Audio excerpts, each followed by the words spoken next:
Hello வணக்கம். Welcome to Mani Vedic astrology. நம்ம இப்போ புனர்பூசம், விசாகம், புரட்டாதி நட்சத்திரங்களுக்கான தாராபலன் உள்ள நட்சத்திரங்கள் எதெல்லாம் அப்படிங்கிறத பற்றி பார்க்க போகிறோம். நம்ம தலைப்பை பார்க்குறதுக்கு முன்னாடி நம்ம சேனலை சப்ஸ்கிரைப் பண்ணாங்க சப்ஸ்கிரைப் பண்ணுங்கள். அப்படின்னா தான் அடுத்தடுத்து போடக்கூடிய வீடியோக்கள் எளிதில் உங்களை வந்து அடையும். வாங்க நம்ம இப்போ தலைப்பை பார்க்கலாம்.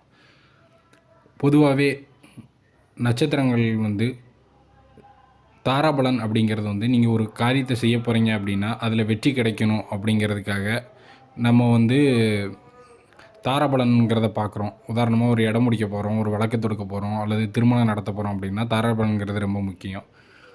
தாராபலன்னா என்ன அப்படின்னா, நான் அட்டவணை கொடுத்துருக்கேன் பார்த்துக்கோங்க. அதில் உங்கள் நட்சத்திரத்தில் வந்து 2, 4, 6, 8, 9 வரக்கூடிய நட்சத்திரங்கள் எல்லாமே தாராபலன் உள்ள நட்சத்திரங்கள்னு சொல்லப்படுது.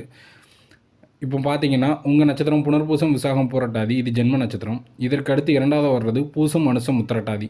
இது வந்து உங்களுக்கு தாராபலன் உள்ள நட்சத்திரம். அதன் பின்பு பார்த்தீங்கன்னா 4வதாக வரக்கூடிய அஸ்வினி, மகம், மூலம், இதுவும் தாராபலன் உள்ள நட்சத்திரம். 6வதாக வரக்கூடிய கிருத்திகை, உத்திரம், உத்திராடம், இதுவும் தாராபலன் உள்ள நட்சத்திரம். அதன் பின்பு மிருகசீரிடம், சித்திரை, அவிட்டம், இது வந்து 8வதாக வரக்கூடிய நட்சத்திரம். இதுவும் தாராபலன் உள்ள நட்சத்திரம் தான். ஃபைனலாக பார்த்தீங்கன்னா திருவாதிரை, சுவாதி, சதயம், இதுவும் உங்களுக்கு தாராபலன் உள்ள நட்சத்திரம் தான். பொதுவாகவே திருமணம் போன்ற அமைப்புகளை வந்து திருவாதிரை, சுவாதி, சதயம் இது போன்ற நட்சத்திரங்கள் வரையில் பண்ணால் ரொம்ப சிறப்பாக இருக்கும். மற்ற நட்சத்திரங்கள்லையும் தாராபலன் உள்ள நட்சத்திரங்களையும் நீங்கள் பண்ணலாம். இடம் முடிக்கிறது போன்ற காரியங்களையும் தாராபலன் உள்ள நேரத்தில் தான் பண்ணணும்.